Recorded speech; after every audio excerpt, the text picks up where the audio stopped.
The last thing I'd like to do with sequences is introduce some terminology, and then that leads up to a theorem that's going to be useful for us in proving some things.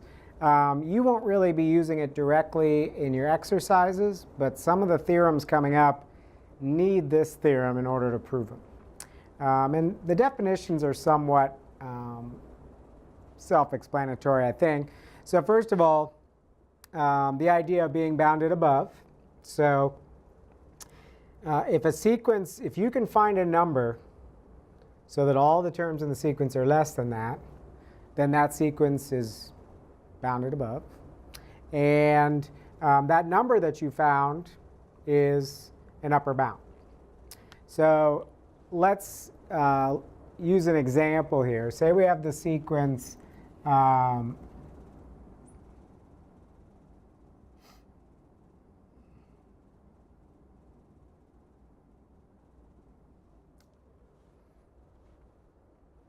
n plus 1 over n, and let's just write out some terms. Think about what's happening in this sequence here. It's the first term, when n is 1, it's 2 over 1.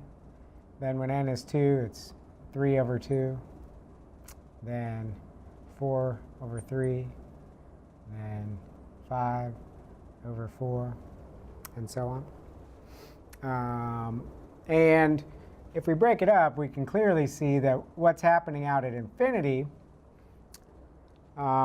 is it's 1 plus a little bit, and that little bit's going to 0. So this sequence is bounded above, right? The first term in that sequence is 2, and every term after that is less than 2. So we could say for an upper bound,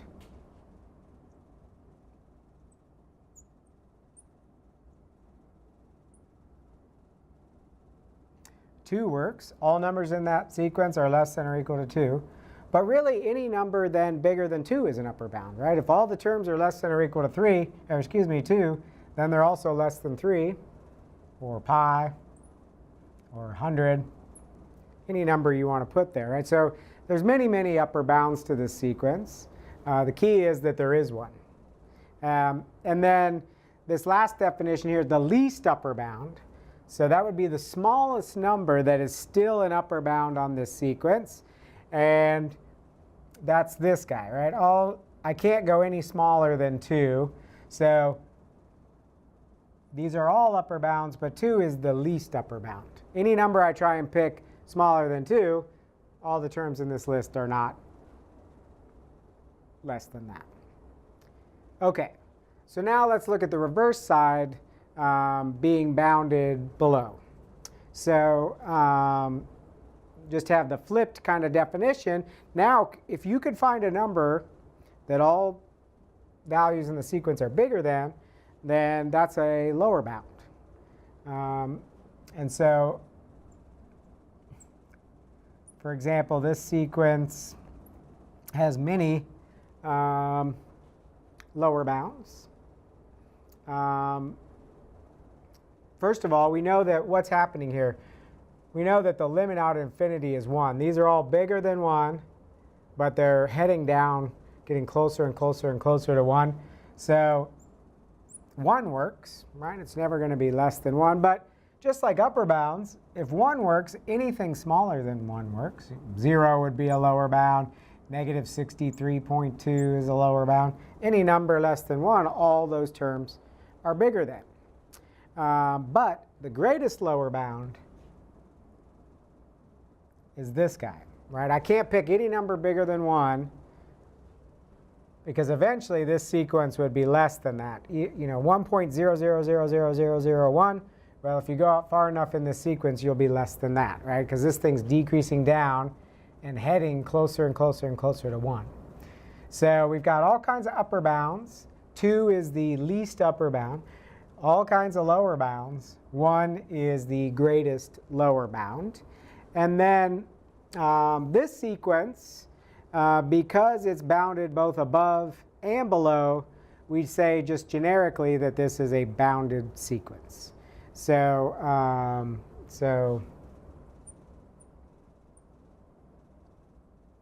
our sequence is bounded.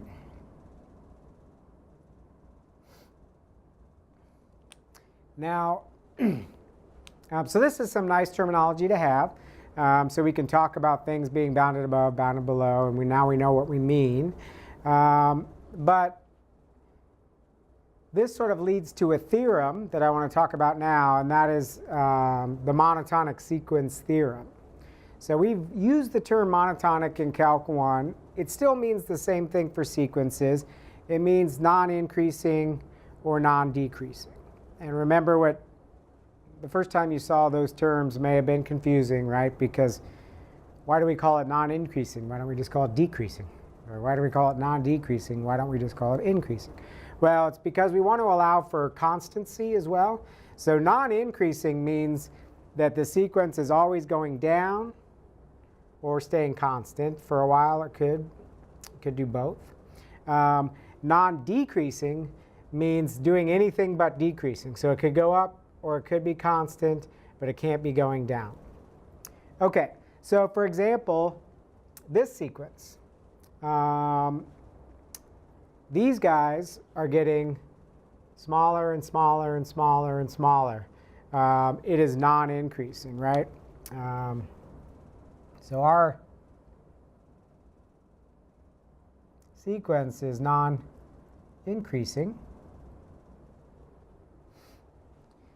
So what we have is a bounded sequence that is monotonic, right? Monotonic just means you're either non-increasing or non-decreasing. If you have that sort of behavior, either direction, you're considered monotonic. Well, the theorem says that if you combine those two things, the sequence must converge. And let's just think about that graphically for a second.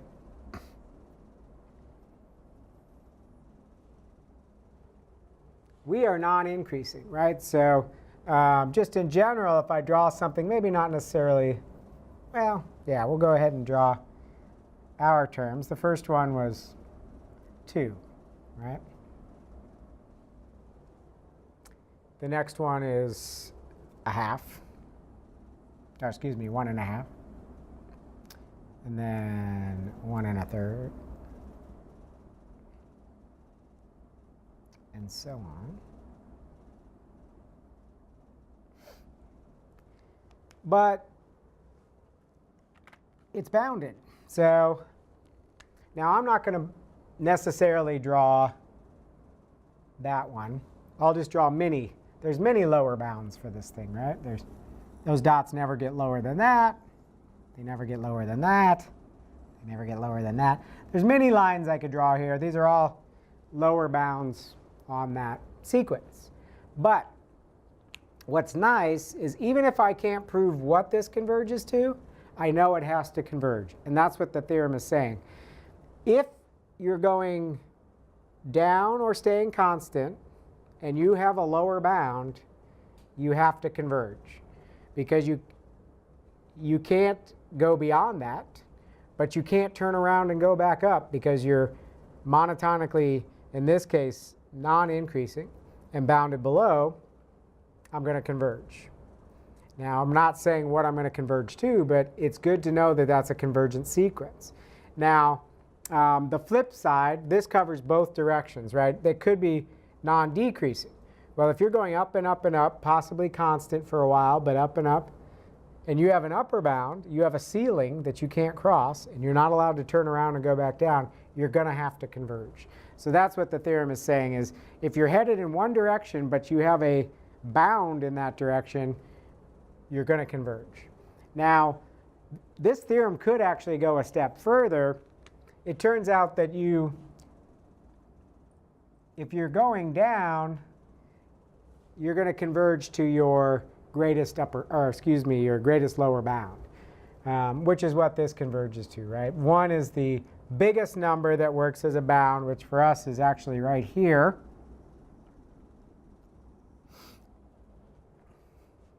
But we're really not going to go that far with it. Actually, all we're going to use this theorem for is to argue that a sequence converges. Because we're going to have situations where we're talking about things in the abstract, so there's not actual numbers involved, but we do know that the sequence has to be, say, decreasing and bounded below, has some lower bound. So we know that no matter what's happening there, it has to converge. Or vice versa, we know it's increasing up, but there's some upper bound. We'll be able to argue that that sequence has to converge. Without ever getting into the details of exactly what it's going to converge to, we'll at least be able to say for sure that the sequence converges. So this guy is monotonic. It's actually bounded above and below, but the important thing for us is below in this case, right? Because its monotonicity is that it's non-increasing. So being bounded below is the key there, and so it has to converge. So we know from our theorem that this is a convergent sequence.